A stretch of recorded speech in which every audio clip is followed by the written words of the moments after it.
Hey, what's up, everybody? Thanks for listening to another episode of Drinks with Johnny. Today, I am joined by Moose and James of the new band Kill the Lights. Yeah. Yep. How you guys doing today? Awesome. Yeah. You guys had a trek in here, right? We did. It was alright. It wasn't that far, was it? Just No. standard traffic, right? Standard traffic from LA. Yeah, we used to it now. Yeah. Been here for a week. Been here for a week? Yeah. Right on. So let's get into it, guys. Let's go. Yeah. Okay, cool. I'm actually quite scared. You should be. I haven't seen it in a while, so you should be very scared. Let's have a quick drink then. Yeah. Why don't you get liquored up? I'll start over here with James, too. Mm-hmm. All right. So, James, didn't realize until you walked up that, I was on the phone with Moose. He's like, I'll bring my singer James with me. And I didn't realize I actually knew you before. So we over the years we've played a couple shows together. So that'll be it, and probably drank a couple beverages. Yeah. That would probably be it. Maybe at least a couple. A couple. Yeah. So awesome. Good times, right? Yeah, absolutely. Yeah. So, and that was probably back in the when you were in the band Throw the Fight, right? Yeah. So we're going back to probably 2008. 10 yeah, that kind of time. So you guys are doing some Papa Roach Arena-ish Avenged Buck Cherry stuff, so we played some of those days. Absolutely. There's some fun shows. There's some fun shows. Good old days. Good I was a old little days. Younger, a little thinner, had a little bit more hair, Oh, you look good to me. Yeah. Oh, thanks, man. Have a couple more, I'll look better. Drink to that, So, what was your role with that band, Throw the Fight? Like, and you obviously were the singer in that band too, but were you one of the forming members? What was your role in that band? Yeah, so it's going back. The band had basically an EP out, I think. I got a call from a buddy who was just like, hey, you want to try out with this band? They'd got a deal at the time, so I did, and worked out awesome. So, I think basically 3 albums forward and an EP, I was the lead singer for the band, so... Awesome. Every main part they had going on, yeah. And you were in there for how many years were you with this band? 11. 11 years. Yeah. Wow. Deep. Real deep. Yeah. Speaking of deep. Not you yet. I will get to you. So I read somewhere actually that there's no easy way to transition into something like this, but I read somewhere that you had testicular cancer. Yeah. So, it was a random situation, but yeah, it was one of those things where my grandmother passed away with it, my uncle passed away with it, and so like aware of it, you know, and testicular cancer, so that zone thing, you know what I mean? Mm-hmm. Check your nuts would be the recommendation. Okay, everyone at home listening, make sure you check it. Go ahead and give yourself a quick check right now. Quick call. Make sure everything's good. Yeah. Super life changer, right? You're kind of busy doing your 20s thing and living life, and next thing you know, you're doing that. So I went to the doctor and got checked, and 3 days later I was diagnosed with cancer. So bearing in mind, I grew up in England. Okay. I would have shit my pants. I did shit my pants. Yeah. Not quite literally, but no, I'm sure. No, it's got to be. I don't even know how to ask questions really about it, but I know I wanted to talk a little bit about it because it's got to be a life-changing experience, obviously, and obviously you're here now, so everything was good. What stage was it at when you guys caught it? So luckily I caught it early and I went in quick enough. So stage 1, so super lucky. I did a bit of chemo, so I did do some chemo. But yeah, I mean, beyond anything, it's just maybe a lot of people have that time in their life where it's like you take check of everything you are and were, and you have to think about who you are and challenge all the crap you've done in your life. You're like, who do I want to be? Where do I want to go? So as scary and crazy it is, it's motivational too. Yeah. So I took a bunch of shit and why not? Let's go after it. Yeah, it. Now do it, you know what I mean? Yeah. Now you're kind of more inspired, I guess, in a way. Yeah. By life and So everything's working out great though. Now we're just chatting. You got one testicle, but it works out very well. Yeah. I was just gonna say you got 3 kids, right? I have 3 kids, and I can jump high now. You can jump higher. You can, yeah. I get sweaty balls. You know what I mean? So there's they're not dragging you down anymore. Yeah. Okay. I never had that problem even with No, that's great. You just had late last year. You just had a kid, right? Yep. So I got the third. So not busy there at all. No, I'm sure. I'm surprised you're not going grey. Yeah. Well, that's called hair dye, isn't it? Yeah, hair dye. You should invest in somebody. I know. My beard's going grey. Oh, I just shaved my beard the other day. It was gray. It was super gray. It's crazy how fast time goes, I know, right? Speaking of how fast time goes, dude, you just brought me some Welsh beer. I did. What's this one called? This one's called Stay Puffed. Stay Puffed Porter Yeah. from the brewery Tiny Rebel. Yeah, and you apparently you were just telling me you guys are possibly going to be doing a beer with them. We are, yeah. We don't know what we're going to do yet because these guys live so far away from me. I don't want to be the guy doing it all on my own. Yeah. So I'm sure you want to mean by being the only taste tester, though. Well, I'll have to, go down. Well, you're the closest one to the brewery, right? So you got. He's got some sessions planned, so you got to figure out which way. 3 or 4 times a week be okay for a month or two, right? Yeah. I think it's the plan. Yeah. Just move in there for a couple of months, I think. Yeah. So I wrote over here that Welsh bastard is what I refer to you as today. The Welsh bastard. Welsh bastard. I'm down with that, Johnny. I haven't seen you in a long time, man. I wanted to quickly ask you, just talk about how we first met. You know, we did a lot of tours together when you were in Bullet for My Valentine. Yes, we did. Yeah, Fun tours. Probably the funnest tours I've ever done was with you guys. I would have to say it. Pretty likewise, man. Like, Yeah. those So I think we're like the my same fondest age. memories. We kind of came from the same thing, like being friends growing up, Yeah. playing heavy music and stuff. And then I think we just clicked. Yeah, And we all liked yeah. a couple of... A couple of beverages, and the couple of next thing we brewskis. knew, we were going crazy. Yeah. So I was going to ask, do you have any like specific memories of the first time you met anyone in Avenged Sevenfold? Do you remember the Australian tour we did? Oh, I remember the Australian. That was the pinnacle. That was the pinnacle. I mean, that wasn't when we first met. We had done some Yeah. tours before then, but that was when, I think that's when we realized that we were like the same band, just from the other side of the pond. Exactly, yeah. It was... You had Jimmy, Yeah. and we had Jay. Yeah, exactly.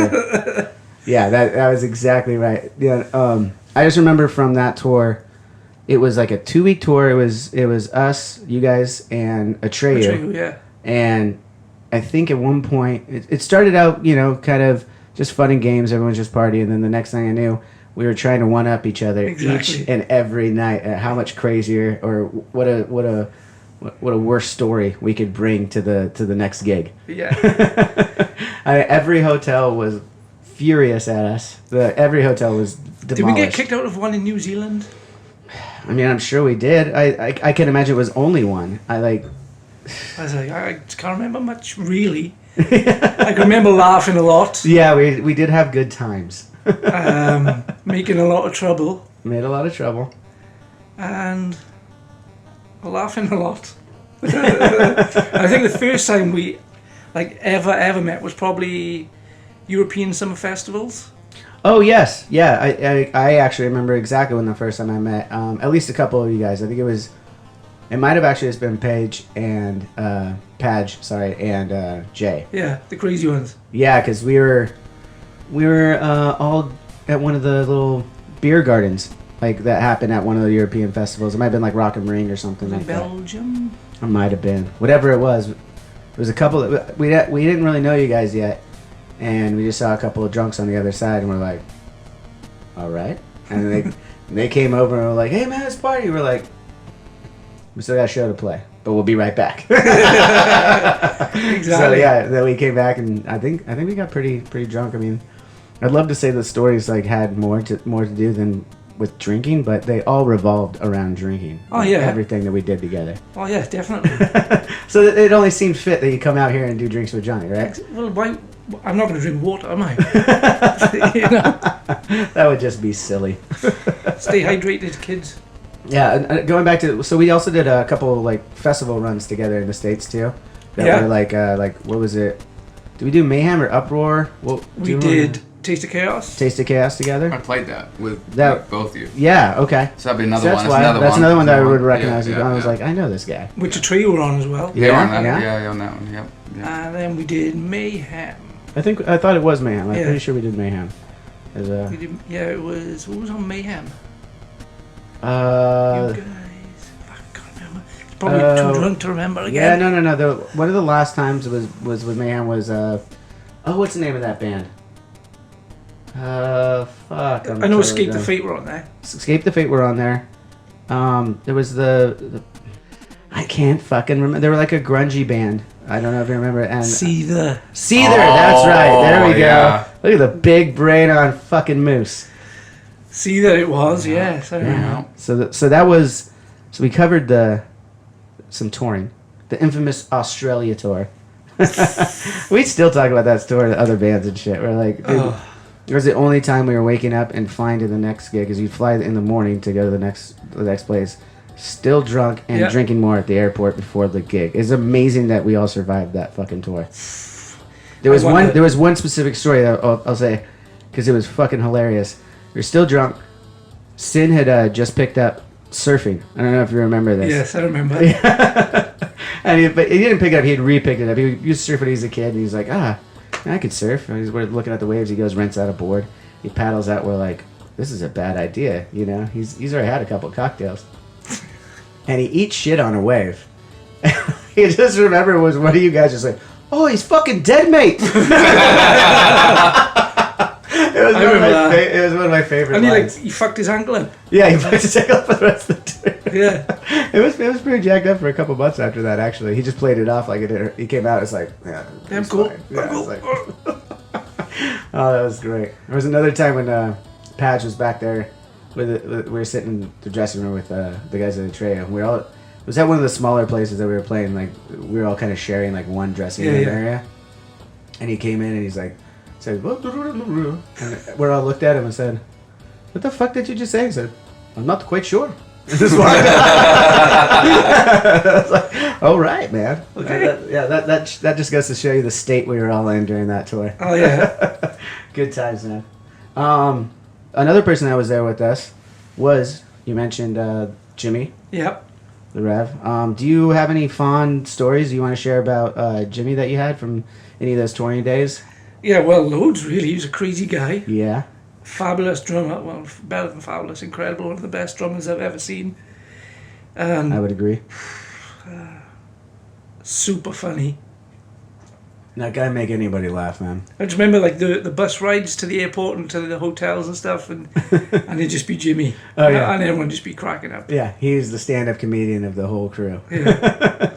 Just in such a loving way. He would even have the bus drivers that aren't supposed to be paying attention and not laughing, just cracking up, man. Yeah, I just remember, good fucking memories, man. And what else? There's one point in, remember the Australian tour comes back? The bar. The bar? Yeah. Yeah. The infamous, like it was like one of the last nights. Yeah, the bar. Yeah.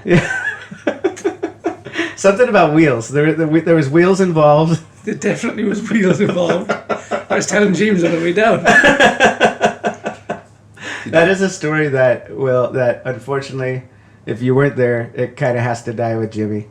It was an incredible story that I tell you. It involved wheels and God. A lot of drinks and. Because I still go drinking with Kev, our guitar tech. Remember Kev? Yeah. His guitar tech. We go for a few beers and it always comes up and it's just fucking tears running down our faces. What happened that night is fucking legendary. I have yet to hear anybody be able to top that night. I remember Jay in the morning because we were trying to outdo each other. Yeah. Jay was just like, "You're my fucking hero."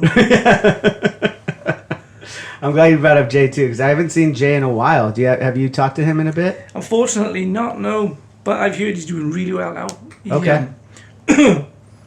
Obviously, got into some bad stuff. Yeah. Drinking and stuff, I think, but he got himself clean, sorted, and he's complete. And he now works he's like a sponsor for addicts. So okay. That's good. I'm super proud of the guy. You know. Yeah, that's great. That's awesome. I always loved Jay. He was like, his antics were more like Jimmy, but he had the same bass player look with the fucking little guy with the mohawk out there as I did. And like, we had a lot of good times after Jimmy passed. I remember the last tour that we did together. It was still everybody minus Jimmy. I think Aaron was out with us. That's actually. right. Yeah. And that was a great tour. I remember hanging out with Jay a lot that tour too. Like, I remember he dressed up as you one night. Yeah, he did. So Jay dressed up as me and went out and played backcountry with the guys, and we wanted to see how long it would take for them to recognize that it wasn't me on the stage. Yeah. And I was like, "Cool, man, you're gonna learn the song. I'll show you the song." Okay, so fuck no. You're gonna play from behind the stage, and I'm gonna pretend to play. I was like, "Perfect, I got it." Jesus fucking. It was pretty. I think it even took the crowd quite a few minutes to figure it out. It did, yeah. Well, there's some great times in Bullet for My Valentine. Now I have to ask you about your times in Bullet for My Valentine. Obviously, you had the band for, since its conception, basically. And last time I saw you, we were on tour in the UK, and That's you came right. out to one of the shows, and we had some beers backstage. Cardiff. Cardiff, My yes. home city. Yeah, that's where you're at. Yeah. And you came out, and we were asking you, because we hadn't heard anything yet, and we are like, what's going on with Bullet? Like, are you guys, we hadn't heard anything. Mm-hmm. And you're like, I don't really know either. I remember you going like, I don't know what's going on. I haven't heard from anybody. Obviously, you've heard things now. Yeah. You've moved on to your new band and everything that we'll get into in a second. But I just wanted to ask about what did you come to find out? Why, we touched upon Jay and his problems, and ultimately that was what got him out of the band. And then you were still in the band for a while after that, and then we saw you. And shortly after is when the announcement was that you were out of the band too. What was that story like? What all unfolded in that amount of time since last time I saw you? Well, firstly, the best times of my life was in being in Bullet. Met loads of great people. Done some cool shit. My wife was pregnant. I was on tour. I went home early to get help. And we just never really reconnected. That's it? We just never reconnected, huh? Mm. More or less. Yeah. Well, okay. So when you went off the road, your wife was pregnant and she needed help. It was she was in the hospital and stuff, so I was panicking. Yeah. So obviously it was a home emergency you went home for, and then and then obviously everything's good there now. Oh yeah, everything's good. We've had another kid since then and stuff. So okay, that's great. It was just a big panic time. Yeah. You had to get. Obviously, you didn't want to have to cancel the tour, but Yeah, so let the boys carry on. I didn't want to be the guy going. Yeah. Cancel the tours. And then what was the next conversation like? You said you never reconnected, but I mean there had to have been some kind of conversation with. I was like, with Matt. I said, I'm ready to come back now. Silence. Oh. Hello. Just never got a response. No. And was it like the next thing you heard was like through media or something that they were moving on, or how did you get word? A couple more rehearsals with the guys in between, and because there's stuff going on in between what was going on, Okay. Personal stuff. Okay. And so we had a jam, and I just said, all I want to do is play heavy metal, man. And Matt Tuck said, well, I don't. Oh. And I was like, oh, okay. Okay. And that was the end of the time with Bullet then. Yeah, pretty much. Yeah. So I started a heavy metal band. Yeah. Yeah, that brings us into the new heavy metal band you guys are doing, Kill the Lights. What's this project like? I know the album is coming out soon, right? I've heard a couple of singles that have come out. Yeah. And that'll be that. So I'm looking forward to hearing that. That's gonna be cool. What's the inspiration and the? I mean, you just touched upon. You just wanted to play metal. Yeah. Is that kind of like the epiphysis of the beginning of the? It was nice to do an album with no pressure. Yeah. Expectation, Like, No, yeah. You just wanted to play. Yeah. We just took it like, let's do what we want to do. Yeah. Like just find out lane where it's just kind of raw and taking kind of like throwback inspiration. What's made in Pantera, like all the stuff we grew up on, like let's just write some stuff. And so when we were sharing ideas, it's like this is pretty freaking good. You know what I mean? Let's pursue this, and we did, and just enjoying it. Like going back to when we like all of us when we first started playing, and you start that feeling about holy shit, it's a new thing. Yeah, it's the love of music. Totally, love of music, and then, so let's get into the love of music. James, what's some of your musical influences? Yeah. Not even just for vocals, just for writing and everything like that. Yeah, I mean, so for me, like I grew up with my maidens. So I actually grew up in England. English guy with a weird accent right now, probably. But Yeah, you kind of you couldn't have moved into a weirder accent place in America. Like, Yeah, no, right. So does it sound Australian to you a little bit? Or no, is it does sound a little Australian. Because I mean, it has that northern America like. meets England. So it's like you take Minnesota meets London creates weird Australia. Yeah, weird Australia. Yeah, Not so- quite down under, but weird No, Australia. it's weird. In the middle of South Africa. Yeah, it's I don't know somewhere. It could, down it could be. under. Yeah. Basically, no one would actually be able to say exactly where you're from. No. Yeah. Lost. Man of the world. I'm Man of the lost. world. Original. That too. Yeah, original. Yeah, that's what lost would be a bad word. You know? Yeah, so I just so I grew up in England too. So I grew up like my parents love Phil Collins. I mean, I love England pop. So See, Phil Collins was love one of my Queen. upbringings as well. yeah, Phil so Collins. talking your Queen, your Phil Collins. I love Nice. all that. It's the rootsy, just all that stuff. But then your Maidens. But then I think my first. We were talking today. Like I think my first show was White Zombie. Second was Korn on their first wow. ever album, with Incubus opening for them on Fungus Among Us. I think is their first EP. Yeah. Or, you know what I mean? No, So, that's insane. yeah. So yeah, just cool. But Just kind of all over. Yeah. yeah. And then more specifically, what's an influence for you vocally? Like, is there a guy out there that really you kind of shape around? Not necessarily want to be, but kind of like inspires you to Yes. sing a certain way or anything. So you get your Bruce. Bruce Dickinson. Yeah. him, that- You guys on first name basis? Yeah, I'm not. You guys might be. I don't know. I bought a pint from you, well, not the other day, a couple of years ago now. Okay. Poured a pint for Bruce. For Bruce, just poured a pint. Moose pouring a pint for Bruce. I love it. I'll be there next time. Yeah. So like Bruce, kind of you Phil from Pantera. Just raw energy. That's what I just fed on. You know what I mean? That's awesome. So yeah. Now you could hear it. You could definitely hear it in the music. It's awesome. I know a little bit about your influences, Moose, but Pretty much the same as yours. Yeah, pretty much the same. Ended up with the same sound, Yeah.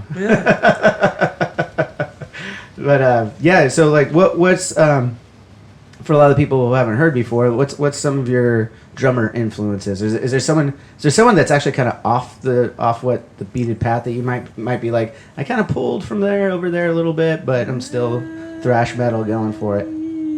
Dave Grohl is always my biggest influence. Oh, okay, I awesome. remember watching him when he was in Nirvana and just loving his passion and power. Yeah. Vinnie Paul, Pantera. Oh, Vinny. Dave Lombardo, Slayer. Yeah. Scott Travis. Judas Priest. Awesome. Stuart much. Copeland. Stuart Copeland. Okay. For the Police. Yeah. No, that's one that the average listener might not hear. He's probably one of the best drummers ever to live. Yeah. Super awesome feel. Yeah. John Bonham, Led Zeppelin. Oh yeah. I mean, I think any rock metal drummer ever has to have some of that in there. You put him on now and you're like, yes. Oh yeah, he's like, that's just fucking tasty. I like it. Tasty. That's just. I was going to fucking say in tasty. the pocket. But Yeah. I like tasty. I like this wine actually. No, thank you. Nice, Yeah, tasty. do we need to get refills? Fuck I'll yeah. take it. Yeah, let's get a refill. Which one should I go to next? So we got some more Tiny Rebel. I got peaches and cream. Oh, the jelly donut. Yeah, jelly donut. Should I go jelly donut? It's up to you. Well, you're the one bringing this to me. Graciously, I might add. But I'll drink them all. you drink I like them all. All right. Is that an IPA? What's that one? I It think they're all says like it is except a for pale the- ale, jam donut pale ale. Sounds a little sweet for my taste, but I'm gonna get in there. Yeah, all right. It might be a little sweet for you. So what is your beer of choice if you're going top 3 then? Shit. If I had to, right now, Put you on the spot for that. yeah. I mean, it's tough because there's so many goddamn beers out there. Oh. How do you name I could tell you the style that I like the most. Okay, style, I like a West Coast IPA, kind of a little higher in alcohol content, somewhere Yeah. between 8 and 10, with like a nice citrus to kind of cut the bitter a little bit on it. Not too much though. Yeah, I don't want too much citrus, just a little bit. So something like I don't know. There's a great brewery here in Huntington Beach, Beechwood, that has a Citraholic that I really like, and then another one that doesn't have too much citrus in it at all. But you guys familiar with Stone Cold Steve Austin's Broken Skull IPA? Our manager Ryan, we want to go to the brewery Okay, on Friday on Friday. because we fly on It's Friday. at El Segundo Brewery. Is it? It's not far from the airport. It's not far from there. El Segundo is like one of the boroughs of Greater Los Angeles area. So yeah, it's right in there. There we I'm go. gonna try this thing anyway. Fuck it, open it. Go for it. Well, we're talking about. Well, we got into my favorite beer. James, what's your favorite drink, or whatever? Like, doesn't necessarily have to be a cocktail, but what's your go-to drink? So I like a good. So this would be my. Actually, I was educating you on this. So I'm like if you get cocktail, dirty martini, right? Extra dirty. Ooh, nice. Blue Gin cheese stuffed olive. Gin or vodka? Vodka. Vodka, man. Okay. Yeah, But blue cheese stuffed olives. I was like, It's new to him. You've never heard of this? No. No. You're a newbie, bro. Are you a fan of olives and blue cheese? I think Oh, yeah. the olive So game.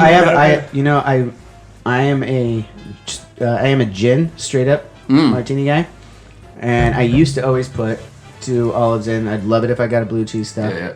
And unfortunately, I drank so many of them, I developed an allergy to not the gin, which what most people would think, the green olives. No. Yeah, I developed an allergy to the green olives, and I no longer can have it with green olives. So now I do it with either a Gibson, which grosses out every woman. What's a if you have Gibson? Gibson is a pickled onion in there.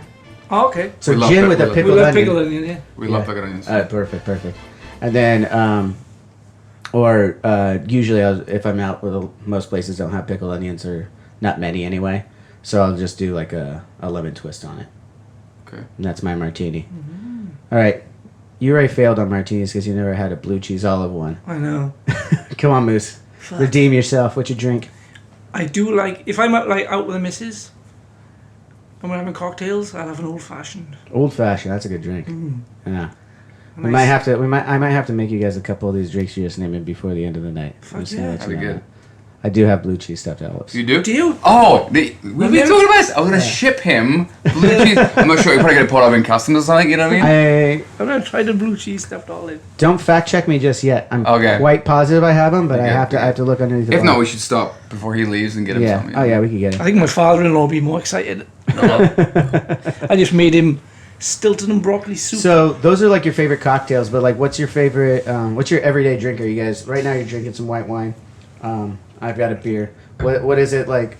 Not that everyone has to drink every day. That's just that's a term, all right? People out there, I'm not that big of an alcoholic. And but we are. but what's like your everyday go to? Something that's like something you can drink every day and you don't really get over it, or like you drink often and you don't really get over it. So I live in Wisconsin, Mm-hmm. across the border from Minneapolis. So we have a couple. You know how it is. So the kind of brewery scene is taking off, right? And No, it's massive out there. So good, right? So I have a couple kids, and so the location of one of the breweries is about 1 block away from set kids pick up for daycare. Oh, nice. So I I possibly like where this go is in going. every now and then. Every now and then. And see 15 to 20 dads also on the way to pick up the daycare. And I mean, we have a tap it's- room. It's just there. We're hanging. Especially, So, yeah. I've been out in the Midwest in the winter. There's not much else to do. Besides go to pick up your kids from daycare and drink a beer before that. Yeah. Well, you gotta have that beer to deal with the kids. Let's be honest. Anyone who's had a kid understands. Yeah, we're not getting drunk here, but take a little edge off that scream that you're about to hear all the way on the ride home. I just got back from Florida with a family. We took the kids to Disney. And I was on the plane and I was like, excuse me, can I have 2 bottles of wine? She was like, and she'd seen the kids. She was like, oh yeah, you got kids. So she knows. She's had Yeah. kids too. So you stop at the brewery. What's yours? Wine with a wife. Yeah. See, I have wine and then I'm like, oh, I got a beer in the fridge. So I Yeah. drink the wine and I'm like, nip out and get a beer. See, I like IPAs as well. Yeah.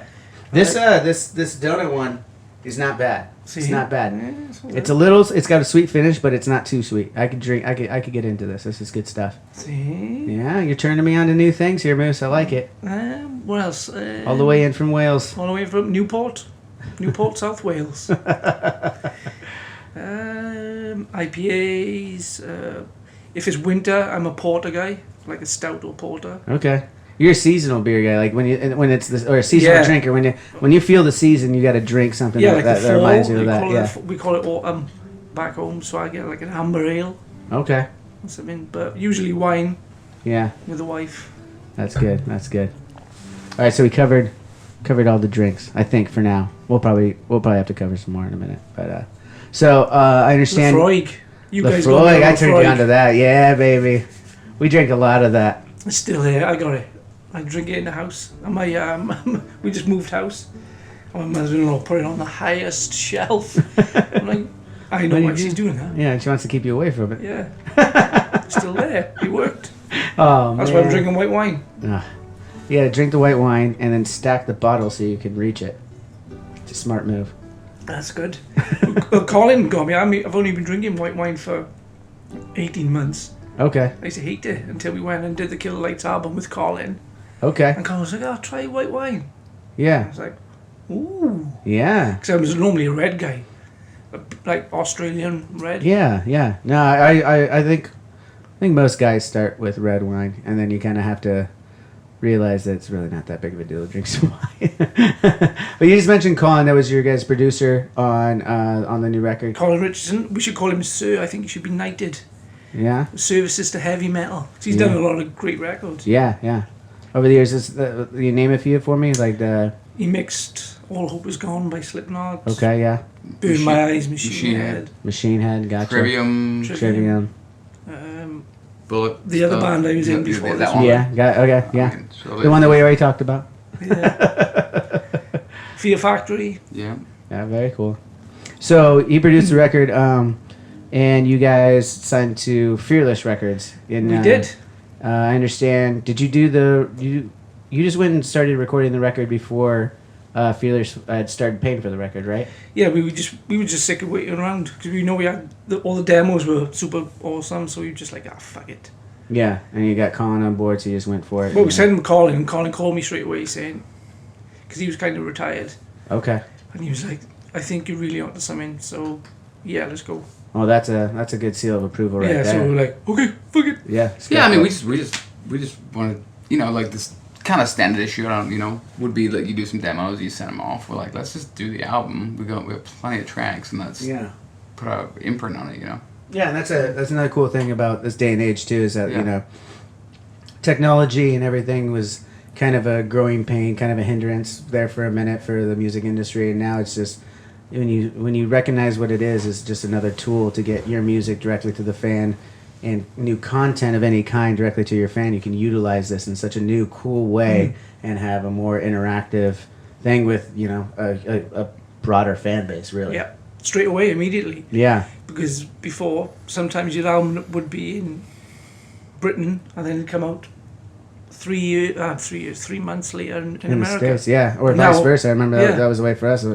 I think "Waking the Fallen" we didn't even have sounding out in the UK or anything like that, and "Waking" came out right at the end of our album cycle. We went over there for the very first time. Yeah. So But now Yeah. it's just boom. now it's everywhere immediately. Yeah. It's fantastic. I think kids are online going, check this out, and it's push. You vote, immediate. It's Yeah. awesome. And you guys just shot a video pretty recently. 2, Shot 2 videos pretty recently. 3. Well, they're out now, so we're gonna one of them, 2. So yeah, I mean, we had a good weekend. So we did the album, and then we paid for the album, and then we paid for the first promo video to get the record companies interested. Oh, very Which cool. did the deal. They did it, yeah. So then we came over here and did a couple more. Cool. But I don't know which one's going out first. Share my skin.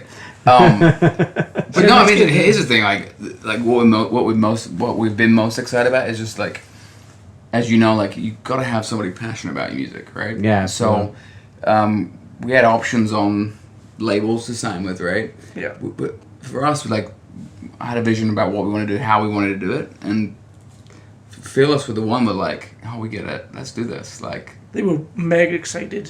yeah, and like that's half And you're the absolutely battle. right. That's like that's more. Yeah, I actually think it's maybe even more than half the battle. There's, over the years you'll run into bands just starting out, and they'll, I had a friend of a friend who's got a band starting out. Give me a call, and I was like, I don't really have much advice, but I'll get on the phone with you, whatever. And he was just asking, and I was like, oh, you are so lost that, and he's like talking about going between a couple labels. I'm like, okay, you're actually so lost at this point that I actually can help you. I don't know a lot, but I can help you with this. Which one of them gets you more? And Yeah. that's what you got to go with. Because at the end of the day, if they don't get you, you're going to be trashed. It's not. Yep. No matter how great you record you have or anything like that, you need that support to keep it going. Yep. Yeah, definitely. I mean, we found when in our first meetings with the label, right? They're like, here's what we think the vision is, right? We're like, we're on point. We're on point. Perfect. Exactly. So like our direction, we're on point. So like you just got that, and the office is excited. Like they're pumped. Yeah. Everybody said the Everybody. album. Yeah. Everybody said the album. They were like, "It's real," and we were like, "Yes, that's what we wanted." That's awesome. A real band. So yeah, and that was, you talked about the visions there. So was just being a real fucking metal band. Is that really the vision for the band for Kill the Lights? Or what's the overall vision? What's the overall vibe you guys are going for here? Who knows? Let's just see what happens. We're just enjoying ourselves. Yeah, I think it is, right. It's like we're drawing from all the influence we had, and every bit in different bands, but this is its own thing, and it's just like I think, as you know, right? Like if kids see through shit, they see through bullshit. They see through so easily. They see through bullshit. So I've done a couple of albums which kids have seen through. Let me tell you. They do though. It's fucking everyone too is. This day and age, like a lot of fans are not given credit for this, but it is an absolute truth. Now that everyone has this access to everybody and and at first I was so against this, guys. Like I was just like, dude, I like keeping the mystique. I don't really want to know what you had for fucking breakfast. Keep that shit out of my social media posts and everything like that. And then you see like it's getting kids like to interact, and they're not even talking to the guys; they're talking to each other. Then like they have this whole, committee or community rather around these different artists, and they feel at home with and everything like that. And that's when it becomes such a cool thing. And in that, they're getting such a look into everybody's lives that they then can sniff out that bullshit better than they even could before.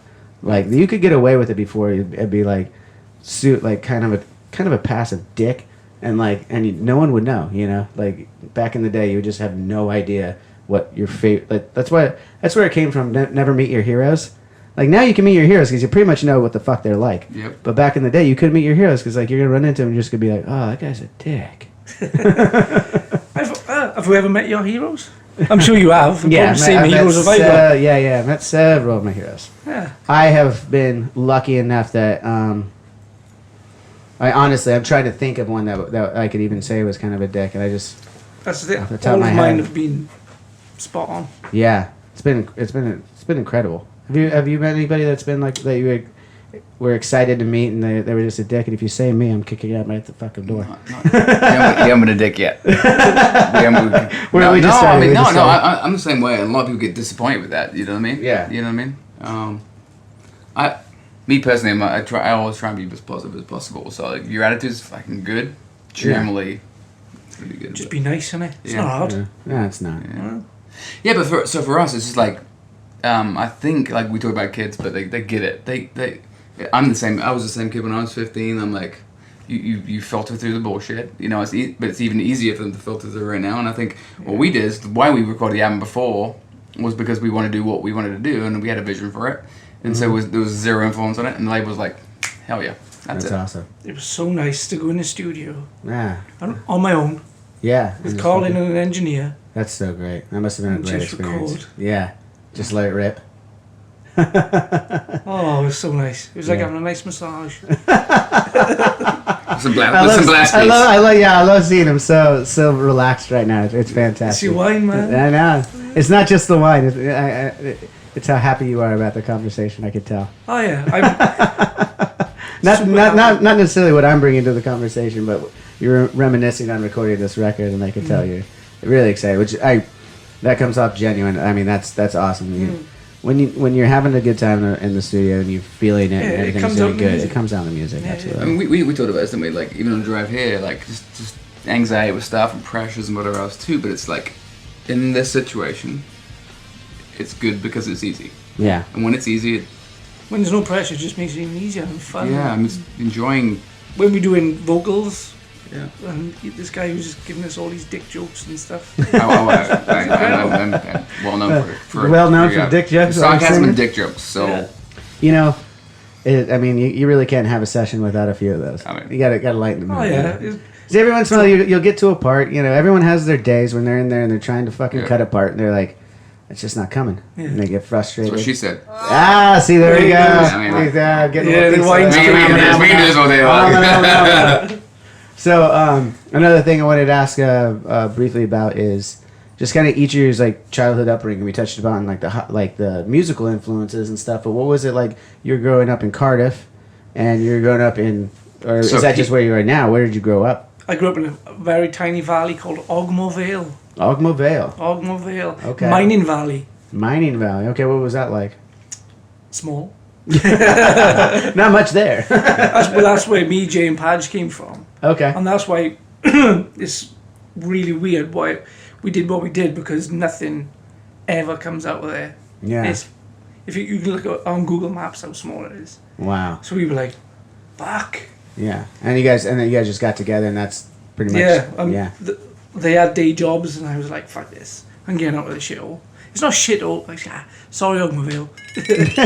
I still go back there now, and I'm like, oh, it's nice and relaxing, but it just wasn't the place. It was too enclosed.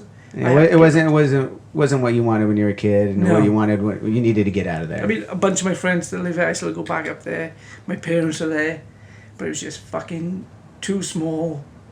I had to get out. So while the boys were in work, I was just fucking calling agents, record labels, boom, boom, boom, boom, boom, getting gigs, getting out there. And so I grew up in a tiny place called Ogmore Vale. But what's funny is about Wales at that time, right? There was a bunch of bands that came out of Wales. Yeah, there was. It was that band that we're not going to talk about because of that guy. Funeral for a Friend, Uh-huh. Yeah. Bullet. You know. There's a bunch of guys. The Blackout. Yeah. It was awesome. Like Phonics, Manic Street Preachers. Did you guys get those over there? A couple of them. Yeah. Nah. I have to admit, not all of those. There's a couple in there that you mentioned that I didn't know, but yeah. But they, like, the first ones were the Manic Street Preachers. First Welsh band to, like, break Britain. Which were they were huge. Yeah. Obviously, don't talk. One. That's why I said that band. That band. Yeah, we did. Yeah, that band we did a tour with. It's unfortunate. It's Yeah. terrible, but Yep. we did do a tour with them. They did take us out. That was our first UK tour. It was. Mhm. Okay. How was that? I didn't know anything then. It was great.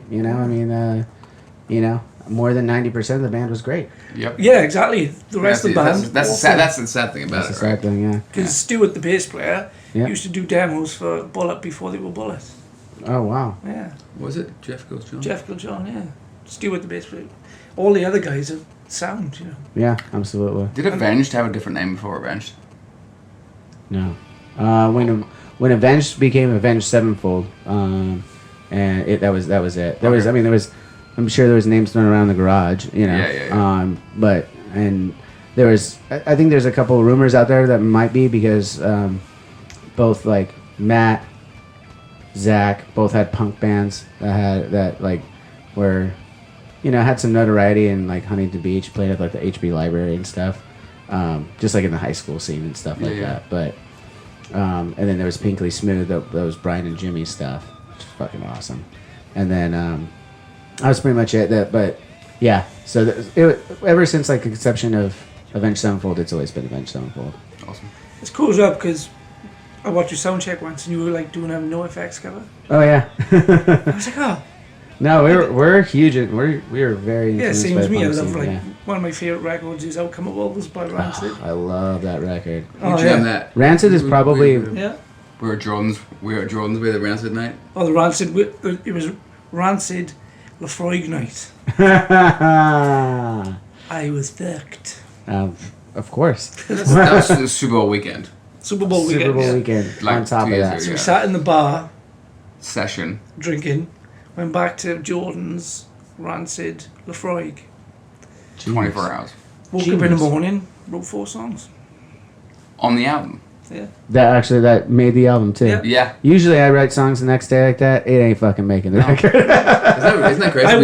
I was lying on the bed listening, hungover as fuck. And I'm like, what's that? Oh, what's that? Old man pulls himself out of bed. I slept for like 20. We did check on him. It looked like we thought he may have died a couple times, but we said serious, right? Like, Moose, you dead? No. Okay. I didn't move for one day. I think that happens, man. You had crazy jet like that, didn't you? I had a. So yeah. Anyways, back to punk influences. Yeah, Rancid is probably my very favorite band, probably of all time. If I was being honest, like through and through. I mean, there's obviously Metallica's, Pantera's, Guns N' Roses of the world, some other artists and stuff. But if I'm just like who I am like most in love with, just as like a band, just always doing it the way that they do it, I'm just like, God, they're just so fucking cool. Fucking awesome. I just remember my brother went to town and he said, "Oh, what do you want?" And I was like, "I want Megadeth, Euthanasia, Great album. and I don't know, pick me up something random." And there was a cover band doing punk covers at the time back in Ormavale, and they did Roots Radicals. Oh, rad. So I said, "Oh yeah, maybe something like that." And he come back with "Out Come the Wolves," and I was It's just a great like, record. every fucking song. Oh, dude, it's so undeniable. It comes in, goes into Maxwell Murder. You're just like, oh, that energy, that bass, Can you that play bass. that bass? Nah, dude. I don't know, like Jimmy stuff. Nah, Like, like- I No, can't play cue that. it in right now and you just play this over it. I totally Edit could. section. Yeah. You know what's funny? I've transcribed about half of that when I was a kid, but then there's other parts when I'm like, I actually don't physically know how to make that sound. Like I like. It's crazy. It's not the notes. I could find notes that sound like it, but it's like I don't know how to make it sound like that. It's because he's playing it. Exactly. I mean, there's certain things like as musicians, there's certain things that like no matter how good you get at, you're not gonna. There's something about it when someone touches it on their own that you cannot duplicate. You can have the same snare drum, different people playing it. Doesn't sound the same. Not gonna sound the same. Same guitar, Yeah. same amp. Doesn't sound the same. Shit. Weird, isn't it? Yeah, it is. You would think. You grow up thinking, I'm just going to buy whatever fucking, guitar player's like, I'm going to buy the Dimebag Darrell signature and the fucking, well, I forget the name of the head he used to have and shit. And I'm just going to play like Randall. Randall. Randall. He's a Randall, He's yeah. absolutely a Randall. Thank you. Shut This up. is why I have you around here to help to correct me. The more I drink, the more I remember. Strange. Do you get like that? No, I think that's a thing. Who bought your first instrument? Question. My mother and father bought me my first bass. Okay. I started playing my dad's acoustic guitar, Yeah. and that was what I had to do to kind of show that I wanted a real instrument, like because it was like an old beat up fucking thing. Yeah. And then we went to a pawn shop before my birthday, and bought one of those Epiphone P basses and an old Fender combo amp. I was hooked ever since. See, my first instrument was a guitar. Your first instrument was guitar. Like I played guitar before I learned to play drums, Okay. but I put an album on a cassette back in the day, and all I could do was drums. And I'd be like, I don't want to fucking play drums. I want to play guitar. I want to be one of the cool guys. You want to be one of the front guys. Well, that's where you have the personality. You're still like the front guy behind the drums, though. That works out. You say I'm ugly? No. These are Britney mics. said They need a Britney mic right now. So give me the Britney mic. Ryan used to have a Britney mic at funeral. Yeah. So running What was your? Were you always just a singer? Or what was your first thing? Yeah, so we thought about this today with the guys. I'm like, I would love to have been a guitar player because I could hide behind it then, but I just, as you guys know, you got to play 7 hours a day to be that good, and I just, We were on about this last night. He said, because we were on about like touring Japan, because they show their appreciation, and then they stop and it's dead silent. Oh yeah, And he's like, it's the weirdest thing. and he's like, what the fuck? the hardest thing for a singer, I always felt for a singer is to be, you guys can hide behind some shit. You can look at your bass and whatever. I'm like, and I'm here right now, just hanging out, looking at the mic. You know, gotta think of some cool shit to say right now. That's when you got to That's take when you control. gotta take control. Oh, I do. Yeah. Clearly, Yeah. obviously, if you come to our shows, you've seen it now. Yeah. But Yeah. So that brings me to what's going on with the album. Got some videos in the works, some singles you guys are doing. Are there some tours you want to tell me about? Like, what do you guys got coming down the pipe for 2020 here? Well, the rest of 2020. I Crazy should as say. shit year. Yeah, you just offered us the Avenged Sevenfold tour. Oh, shit, that's awesome. Holy You know that's gonna stir some shit. That's edited out right now. I gotta leave that because I love fucking with my fans. I read every goddamn thing I put out there. Like, when's the new album? When's the new album? When's the new album? We're just showing you the dates What right do you now. think I'm showing you the dates on the album. I'm just kidding. That's what the first thing I asked you. Yeah, When's the new album? it is. So I'm a fan. Yeah. Well, you know, it's funny. I don't mind it. I love fandom. I honestly don't mind it. It just shows that they're super excited and everything. That you can't get bummed about that. It's more so just like we're working on it. It'll come when it comes. You know, you got it. Can't rush greatness. You Yeah. can't. Or even mediocrity. Yeah. I've done some of them albums too. Yeah, don't set their expectations so high, Erasmus. No, you gotta. So, is there anything in the works yet, or is it kind of just focused on getting the record out? Well, and we've start already promoting got what, 20 songs for album 2. Shit, we actually got 32, but 30 something. Like we're ahead of the game, so like based on the way this is panned out, you know, we negotiations took a little bit, right? So we just carried on, you know. yeah, so we keep writing. So we have about 32 songs. Holy crap! We're already to album 2. Like They're all fucking shit. only 12 is shit. 20 good. But, Well, that's how the album. yeah, I think it's how it works, right? Yeah, but we've fucking I mean, yeah. No, they are good. They are good. 12 shit ones, but 20 good. But no, All the shit we've one's going to bin anyway. yeah. But yeah, we've Just been- already black. Just keep jamming. That's yeah. awesome, man. That's great. That's great to be that ahead of the game. Because, like we were saying, with the new way of getting music out and everything like that, you guys can just be releasing content constantly that way, and that's you know, as long as you stay ahead of it, that's incredible. What do you got? How many guys like? Has it increased as the years go on for the number of songs you put into the pot for? You know, it just varies. Each album has kind of varied for us. You know, as far what we usually will end up happening with it is we'll start writing, we'll keep writing, and then we'll come back to those original songs and go, that's not really the vibe anymore. Yeah. So there are more tracks written for the record, but when we go back, maybe they weren't finished because we just looked at them and went, that's no longer the vibe. We're not even gonna waste time finishing them. Or that riff's great, but the rest of the fucking song is dog shit. So we used to find in Bullet, we used to write 5 or 4 and then you'd kind of find your feet, and then one song would come and be like, there it is. yeah, I mean, Yeah. it's not necessarily a formula exactly like that. It's just however it comes, right? Yeah. Each album's different for us. I mean, literally just the process, like where our heads are at, where we're recording them at. We jump from Matt's house to Brian's house to the studio. You know, we're jumping all over the place. We all have kids and have our own studios at home that we're getting material together to present the rest of the guys. You know, so I mean, it's not like it. You just kind of keep writing until you feel like you have the record you want, and then for us, it's like we'll probably have a few extra songs each time, but nothing like.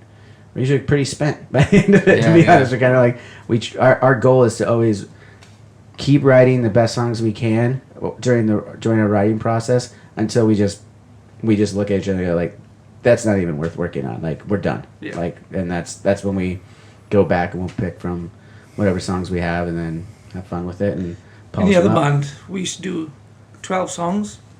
That was it. What was That's that? the album. I was like, surely there should be some Not a more. lot of nothing extra. There should be some more. So a couple other ones that like to make I'm like, to fight these other bad ones. This is not good enough. But you had some phenomenal songs too. Yeah, you guys Great fucking absolutely songs. did. Oh yeah, we. You know what I mean? Yeah, These are great, definitely. right? If you'd I have wrote always 20 love more, it. it'd been some. Yeah. Yeah, yeah, some great fucking songs. Nah, dude, Bullet was always great to me. Like that, Oh, best times of my life. yeah. The Great stuff I songs, done with So Bullet. far. So far. Yeah, So yeah. far, Moose. So far, Moose. Come on, man. Oh, yeah, no, yeah. I had you, right? I feel like I was Drinks Johnny, like, Yeah, look yeah. at how it is. Yeah. reading my own fucking. This is my life, like. We talk, it's funny, we talked about this on the way down here, right? Like, it's funny. So I grew up in Peterborough, England, right? Which is a small town. You kind of by Cambridge, you have to explain it's kind of London if you don't know it. But the expectation was like, as a kid, you couldn't be a musician that did anything, right? You know what I mean? And same with you, right? I just get laughed at. I did. Yeah, you Yeah. just come from a small town that's not going to do anything, you know. But like sometimes we talked about it, it's like sometimes don't give a shit. You just push through it. And, Yeah. Well, I mean, obviously in a smaller town, I could only imagine how that would be even more difficult. But I gotta say, not that Huntington Beach is a big town, and it's getting bigger now. But it's not like it ever really was when I was growing up. But Right. it certainly wasn't the kind of towns you guys are describing or anything like that. We still get pushback because everyone, also musicians get laughed at in Huntington Beach because everyone wants to be a pro surfer or a pro skateboarder. So they're like, what are you doing, guy? well, I asked you on the drive down here. I'm like, do you guys grow up here? And yeah, so that wouldn't be a natural like where No, rock and roll is. And definitely not. If anything, maybe some skater punk, but definitely not metal. There See, was not a lot of skateboarding was metal. my first love Oh yeah.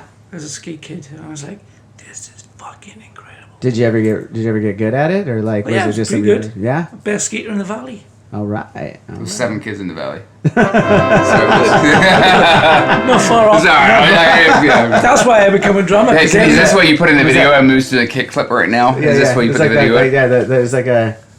It's like the Monopoly thing. You get you won second prize at a pig eating contest. Or No, something. we can do a kick flip right now, and then there's a video, and it's how you. And then the next thing you explain how you broke your wrist on this one. That's why I gave up skating because That's it. it was all starting kicking off. But that's why I became a drummer because everyone played guitar.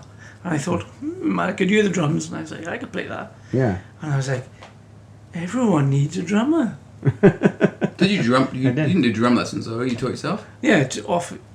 Yeah. Did you teach? So some Yeah, people. I, showed I me was stuff. self-taught bass playing too. Yeah. I had like a beginner's book, and by like page 2, I was like, "Fuck this! I'm just gonna start Listen to learning song from and there, you play listen to along with songs." it. Yeah, Yeah. I tried to transcribe them, Yeah. and then when I couldn't transcribe by ear, when I was really young, I didn't have a good enough ear, so there was the wonderful world of tablature online, and I'd be able to find tablature, and that's easy enough to read. Yeah, I went to like a local drum shop just to try and learn some more stuff. But I was like, I just want to. I went to a drum clinic, you know, and I was just like, this is the boringest thing I've ever fucking been to in my life. Yeah, I need a guitar or bass. I need just to, go for it. yeah. We was on about this with our guitarist Travis, and he's a like guitar nerd. Oh. Could we call him a nerd? Yeah, because guitar, he's that fucking good. You know what I mean? Oh yeah, but fucking You Oh, writes- he plays with Schecter, and we talked about this. Like Yeah. some stuff. He's He writes it, and and then he tabs it all out on his computer. Oh, he tabs it first. He's that guy that writes it on his head and he writes it right tab. down Tabs and it. then plays. And we're like, I'm sorry. Okay, that's what are you that's next doing? level. Yeah. What are you doing right now? He's like, I'm thinking about it and tabbing it. We're like, oh, That's next level. Yeah. Yeah. And then he's got his and it's all coming in on MIDI, so it goes like like in an old school video game. Fucking, that's incredible. Yeah. That's a great way to go about it. You use the technology you got. You Yeah. fucking got in that's front what I'm of you. saying. Like that, and that's how you get 32 freaking songs that are already ready to go for it. And so that's it. Like the cool thing is, like we're not worried about album 2 because it's like, boom, Yeah. we're already sifting through Yeah, album right. 2 already Yeah. to try and By the time you guys are on album 2, you'll be halfway through album 3. yeah, which is awesome, right? I mean, That's like, fucking half the incredible. pressure. That's Depends all how big we get, Johnny. Like I need a break. Just We're gonna be doing covers after this Yeah, one. yeah, Yeah, yeah. hey, covers night tonight in LA. No. As you guys keep doing it from the heart and everything like that, people are gonna understand it, and it won't be about the bullshit. That's all it's about. Yeah, man. So let's just put a bow on this then, real quick. Where can the kids at home check out some more of Kill the Lights? Where's you guys' socials, your websites, everything like that? Do you know him, Miss? I have no idea. Well, yeah, just Kill Lights, Instagram, Kill Lights on yeah, Instagram. Facebook, all the usuals. Cool. Yeah, it's out there. Just type in Google. Phil- Just Phil- Google just Kill the Google Lights. Kill the Lights. All right, Phil- everyone, just yeah, Google yeah. Kill the Lights. And you guys have personal Instagrams and stuff out there? You guys, what are you guys on? Well, I was Moose Bullet, but I'm not no more. Do you change it now, did you? Of course I changed it. I'm giving shit right now. Of Yeah, course. yeah. If I can change it. I'm Moose KTL. Are you? Yeah. I'm- I followed Johnny with drinks. Johnny with drinks. Oh, I'm Johnny. He's been here for an hour. Stop folks. his BS. And now it's I know who Joe Drinks is, but Johnny with Drinks is really good too. Stop his BS. Stop his BS. And you, James? Yeah, just James KTL, I think. Yeah, I think we're all the same. No, the same on there? Yeah, Okay, cool. yeah, So fun. everyone go check out some more Kill the Lights. Fucking album is awesome. And It's they got fuck. some stuff. Just go check it out and see where they're coming down to a city near you, hopefully soon. Again, thanks for being on the show, guys. Thanks for having us. Cheers. Thanks for having us, man. Yeah, absolutely. Let's drink All some right. beverages. Yeah, Now. now we're more- gonna now get more really beverages. drunk. All right. Now we're gonna get old school drunk. This is what stories are made of, right? And then we tell the next. And this is where you guys wish you could hear.